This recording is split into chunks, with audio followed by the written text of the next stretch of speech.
মাহে রমজান এলো বছর ঘুরে, মুমিন মুসলমানের ঘরে ঘরে।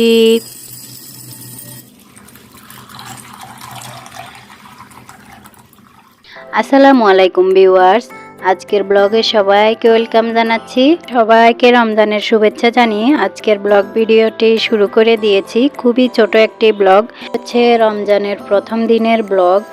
রমজান মাস সিয়াম সাধনার মাস। রমজান মানেই হলো ইবাদতের মাস।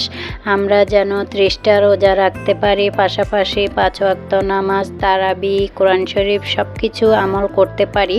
আমরা সারা বছর জুড়ে যে ইবাদত করে থাকি, আমাদের কিন্তু মহা ব্যস্ততার কারণে ইবাদতের ঘাটতি থেকে যায়। তো আমরা এই মাসে কিন্তু সেই ইবাদতগুলো বেশি বেশি করে আমরা ঘাটতিটা পূরণ করতে পারি। বেশি বেশি নামাজ পড়বো, তারপর কোরআন শরীফ পড়বো। যেসব সূরাগুলো আমরা মুখস্থ পারি সেগুলো কাজ করতে করতে কিন্তু আমরা মনে মনে পড়তে পারি। তো এভাবে করে আমরা বেশি বেশি আমল করার চেষ্টা করব। আর এই আমল যেন আমরা সারাটা বছর ধরে রাখতে পারি। আল্লাহ যেন সবাইকে সেই তৌফিক দান করেন, আমিন। আল্লাহ কিন্তু আমাদের মুমিনদের জন্য সে সুযোগ করে দিয়েছেন। এটা অনেক অপেক্ষার পর এই একটা মাস আমাদের জন্য আসে। অনেক ভালো লাগে, অনেক খুশি লাগে। বাচ্চারাও বলে অনেক দিন আগে থেকে, শবে বরাতের আগে থেকে শুরু হয়ে যায়। আসলে দেখতে দেখতে ওরাও শিখে গিয়েছে। এই যে রমজান আসলে একটা উৎসাহ কাজ করে, ওদেরও মনের মধ্যে রোজা থাকবে। কথা বলতে বলতে আমি ফাঁকে বাজারগুলো গুছিয়ে রেখে দিয়েছি জায়গা মতে। এটা হচ্ছে রাত্রের বেলা আমি নামাজ কালাম পড়ে সব কাজকর্ম আমার শেষ। আমাদের রাত্রের খাবার দাবারও শেষ। আমি অফ ক্যামেরায় রান্নাবান্না করেছি, সেটা আর শেয়ার করিনি অনেক ব্যস্ততার কারণে। তো আমি ফ্রিজে টুকটাক জিনিসপত্র রেখে এখন রাত্রে প্রায় 1টা বেজে গিয়েছে, আমরা শুয়ে যাব আর কি।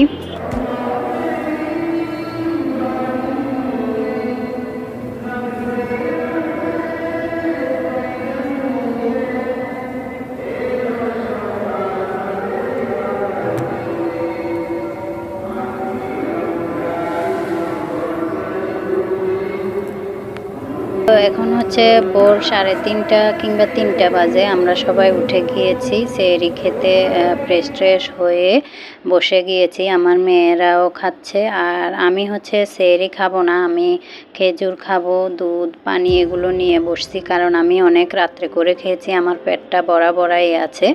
আমরা সবাই চেষ্টা করব সেহরির পরে যেন একটা করে খেজুর খাই।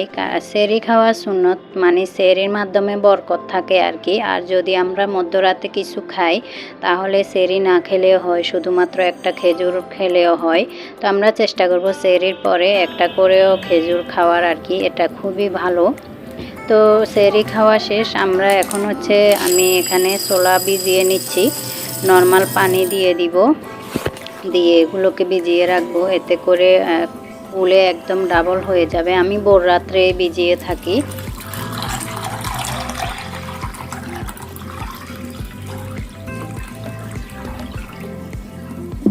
এফাকে আজান দিয়ে দিয়েছে। আমি ভোর রাত্রে একবারে নামাজ পড়ে তারপরে শুই আর কি আমরা সবাই। তো নামাজ পড়ে নিয়েছি, এখন হচ্ছে শুয়ে যাব। আর সকালে তো নাস্তা পানির ঝামেলা নাই, সবাই রোজা। আসলে আমার বাচ্চারা খুব আনন্দ করে রোজা থাকে আরও আগে থেকেই। নিষেধ করি না, যা পারে যতটুকু এখন থেকে অভ্যাস করলে ভালোই। মাশাআল্লাহ ওরা অনেক আনন্দ করে থাকে আর কি রোজা। এটা হচ্ছে প্রথম রোজার দিন। একদম সকালে আমার সব কাজকর্ম আর্লি কমপ্লিট করে নিয়েছি অফ ক্যামেরায়। তো গোসল করে নামাজ পড়ে, শুক্রবার আর কি, তো আমি একটু কোরআন শরীফ কোরআন তেলাওয়াত করব, সেই জন্য বসে গিয়েছি। আমি এই টাইমটাতেই আমার ভালো লাগে গোসল টোসল করে ফ্রেশ হয়ে নামাজ পড়ে কোরআন তেলাওয়াত করলে আর কি। বিয়ের আগে আমি সকাল সকাল করতাম এই কাজটা, এখন কিন্তু আমি দুপুরবেলাই করি। এই কোরআন শরীফটা একটু অন্যরকম, যে কোনো ধরনের হরফযুক্ত কোরআন শরীফ আমি পড়তে পারি, সমস্যা হয় না। জের জবর ছাড়াও আপনারা যে যেরকম পারেন অনুবাদ করা হলেও পড়ার চেষ্টা করবেন। আর হচ্ছে কে কতটুকু পড়লো সেটা মূল কথা না, মূল কথা হচ্ছে ধীরে সুস্থে শুদ্ধভাবে আমরা কোরআন তেলাওয়াত করার চেষ্টা করব। এই তো কথা বলতে বলতে আমি কিন্তু একদম ফাঁকে আমার ইফতারও রেডি করে নিয়েছি অফ ক্যামেরায় আর কি। আমি হচ্ছে ছোলা বোনা করে নিয়েছি, এটা আমি একটা শ্যুট করেছি, এই জন্য একটু তাড়াহুড়া লেগে গিয়েছে আর আপনাদের সাথে রান্নাবান্না শেয়ার করিনি। আসলে প্ল্যান ছিল না, তা করে ফেললাম আর কি। তো ওই ফাঁকে কিন্তু আমার রান্নাবান্না হচ্ছে, এখানে ছোলা হচ্ছে, মানে 3 চুলায় অন এই আর কি। তো অলরেডি সব কিছু রেডি করে নিয়েছি, টেবিল টুকটাকভাবে গুছিয়েছি, অতটা গুছাই নেই। আর ইফতারি একদম সিম্পল রাখার চেষ্টা করেছি। এখানে সালাদ, তারপরে কাঁচা ছোলা একটু মেখে নিয়েছি, টমেটো, তারপর পেঁয়াজ, সরষের তেল এগুলো দিয়ে আমার হাজব্যান্ড খায়। খেজুর নিয়েছি, বাচ্চারা যেহেতু রোজা ওদের জন্য রেখেছি নাগেট, তারপরে পেঁয়াজু ভেজে নিয়েছি, শরবত, ফ্রুটিকা জুস, ওদের জন্য আবার চিপস, তারপরে ওদের ডেইরি মিল্ক একটাই থাকে ওইটা রেখেছি, চকলেট, তারপরে এখানে ভ্যানিলা আইসক্রিম, এগুলো ওদের জন্যই। যাই হোক, আগে ওদেরকে কিছু খাওয়াবো, তারপরে এগুলো দিব আর কি। তো কথা বলতে বলতে আজকে একদমই কিন্তু শেষের দিকে চলে এসেছি। সবাই ভালো থাকবেন, সুস্থ থাকবেন, আল্লাহ হাফিজ।